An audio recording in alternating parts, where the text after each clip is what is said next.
Bismillahirrahmanirrahim. Assalamualaikum warahmatullahi wabarakatuh.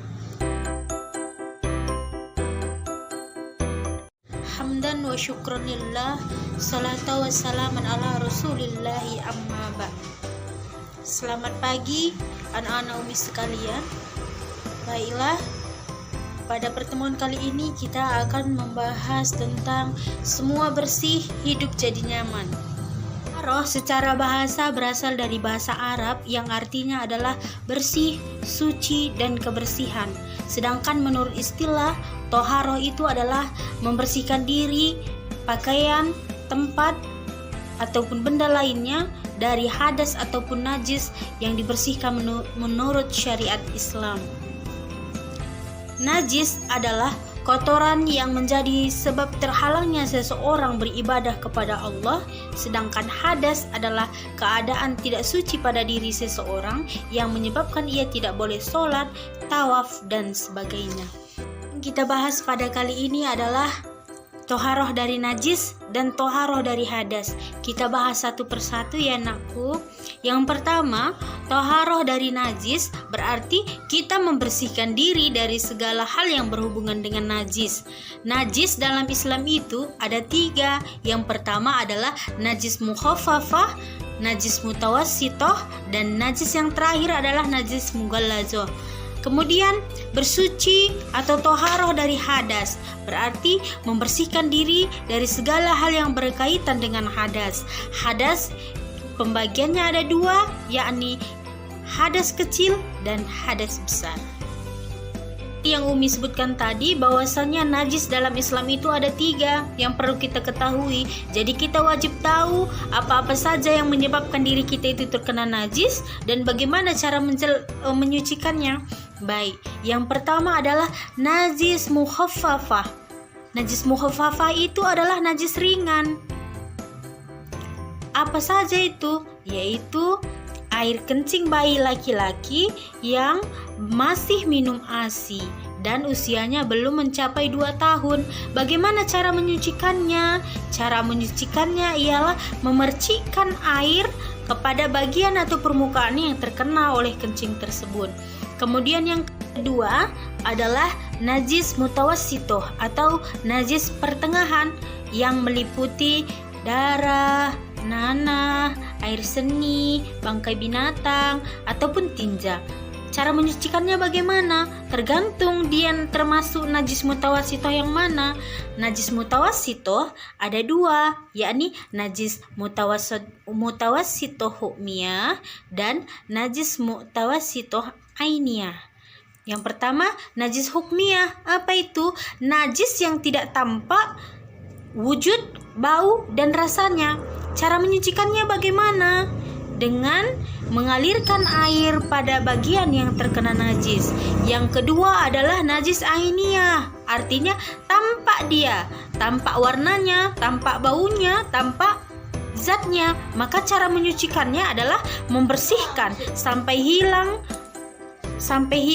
warna, zat, baunya dengan menggunakan air yang suci. Kemudian najis yang kedua adalah najis mughallazah. Najis mughallazah itu adalah najis berat. Berat dikarenakan apa? Susah cara mensucikannya. Najis mughallazah adalah najis yang apabila kita terkena oleh jilatan ataupun yang bersumber dari anjing ataupun babi. Cara menyucikannya adalah membasuh sebanyak 7 kali, yang 1 diantaranya dicampur antara air dan tanah. Hadas yang wajib kita ketahui itu ada 2. Yang pertama adalah hadas kecil. Apa itu hadas kecil? Hadas kecil ketika kita mengalami atau melakukan 4 hal, yakni yang pertama, keluar sesuatu dari kubur ataupun dubur. Yang kedua adalah hilang akal, contohnya apa? Tidur. Yang ketiga adalah bersentuhan antara laki-laki ataupun perempuan yang bukan muhrim. Dan yang keempat adalah menyentuh kubul ataupun dubur menggunakan telapak tangan. Cara menyucikan diri dari hadas kecil ini adalah dengan cara berwudu. Kalau ada sesuatu hal yang menyebabkan kita tidak mendapatkan air, maka cara menyucikannya adalah dengan tayammum. Kemudian yang kedua adalah hadas besar. Nah, kapan seseorang itu dikatakan kena hadas besar, nakku? Ada beberapa sebab, yakni ada 6. Apabila anak-anak melakukan atau mengalami 6 hal yang demikian, maka terkenalah hadas besar. Nah, 6 hal ini adalah yang pertama, berhubungan suami atau istri, kedua, keluar mani, melahirkan, nifas, haid, dan meninggal dunia. Nah, ketika seseorang mengalami atau melakukan hal yang demikian, yang 6 sebab tadi menyebabkan seseorang kena hadas besar, maka cara menyucikannya adalah dengan mandi wajib, atau karena sesuatu hal boleh dengan bertayamum. Nah, cara bertoharoh ada 3, yakni yang pertama adalah mandi wajib, yang kedua dengan berwudu, yang ketiga dengan tayamum. Kita akan membahas satu persatu. Adalah mandi wajib. Mandi wajib adalah salah satu cara untuk menghilangkan hadas besar pada diri seseorang. Seperti yang sudah diketahui, ada 6 tadi anakku penyebab seseorang terkena hadas besar. Cara mensucikannya dengan mandi wajib namanya. Mandi wajib ini ada 2 rukun atau yang harus dilakukan. Kalau tidak dilakukan, maka mandi yang kita lakukan, mandi wajib yang kita lakukan tidak sah. Apa itu? Yang pertama adalah niat. Yang kedua adalah mengalirkan menggunakan air ke seluruh tubuh, kena semuanya tanpa terkecuali. Adapun sunnah-sunnah yang dilakukan ketika mandi wajib. Sunnah artinya kalau kita lakukan kita mendapat pahala. Kalau tidak kita lakukan pun tidak mendapat dosa. Tapi alangkah baiknya kita juga melakukan sunnahnya. Apa itu? Membaca basmalah, bismillahirrahmanirrahim ketika kita mulai untuk mandi. Kemudian mencuci kedua tangan dan kaki. Kemudian mencuci kemaluan, sela-sela jari, sela-sela rambut, menggosok badan dari segala kotoran, mendahulukan anggota badan yang kanan, menghadap kiblat, kemudian tertib dan sebagainya. Cara toharoh yang kedua adalah dengan berwudu. Wudu itu adalah cara mensucikan diri dari hadas kecil. Yang wajib kita ketahui tentang rukun wudu itu. Yang pertama adalah niat, yang kedua adalah membasuh muka, yang ketiga adalah membasuh kedua tangan sampai siku. Harus kena sininya ya anakku ya, jangan seperti biasanya asal kena gitu. Kemudian mengusap sebahagian kepala dan membasuh kedua kaki sampai mata kaki, dan rukun yang terakhir adalah tertib. Kemudian ada namanya syarat syah wudu. Apa saja itu? Islam.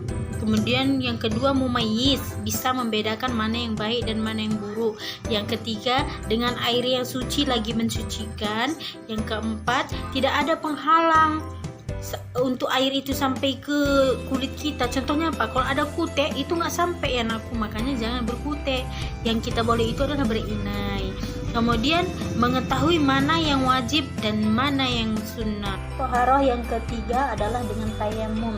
Tayamum itu adalah bersuci dengan debu yang diusapkan ke muka dan kedua tangan sampai siku dengan beberapa syarat yang telah ditentukan sebagai pengganti wudhu ataupun mandi wajib. Nah, sebab-sebab diperbolehkan seseorang itu bertayamum: sakit, dalam perjalanan, tidak ada air tidak terjangkau, atau air tidak cukup, dan suhu sangat dingin. Nah, itulah sebab-sebab diperbolehkannya kita tayamum. Kemudian syarat dari tayamum adalah sudah masuk waktu sholat, kemudian sudah berusaha mencari air namun belum juga menemukannya.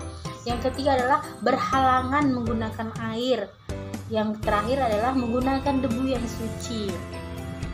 Kemudian rukun dari tayamum itu niat, menyapu muka dengan debu, menyapu kedua tangan sampai siku dengan debu, kemudian tertib. Jadi artinya dalam tayamum ini kaki nggak dibasuh, kaki bukan termasuk ya anakku, jadi cuma muka dan telapak tangan. Jadi segala sesuatu yang dianjurkan dan diperintahkan oleh Allah Subhanahu wa taala pasti mengandung banyak manfaat di situ. Manfaat dari toharoh adalah orang yang hidup bersih pasti akan terhindar dari penyakit. Itu adalah manfaat yang pertama. Artinya kita dengan toharoh hidup kita bersih sehingga kita terhindar dari penyakit. Kemudian yang kedua adalah dijadikan sarana untuk mendekatkan diri kepada Allah.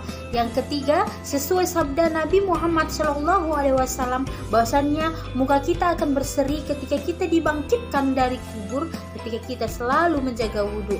Kemudian hikmah yang keempat adalah kebersihan membuat kita menjalani hidup yang nyaman.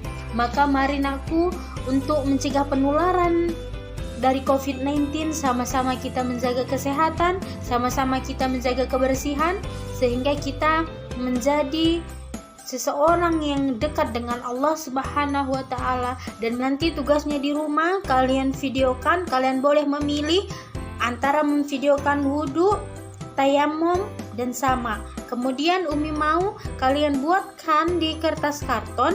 Apakah kalau kalian memilih untuk membuat video tayamum, maka kalian buat di karton itu apa pengertian tayamum, apa sebab-sebabnya, apa rukunnya gitu ya anakku. Jadi kalian lebih paham. Kemudian mari kita sama-sama menjaga kesehatan. Walaupun pembelajaran daring kita, Umi harap tidak mengurangi semangat kalian. Lebih dan kurang Umi mohon maaf. Assalamualaikum warahmatullahi wabarakatuh.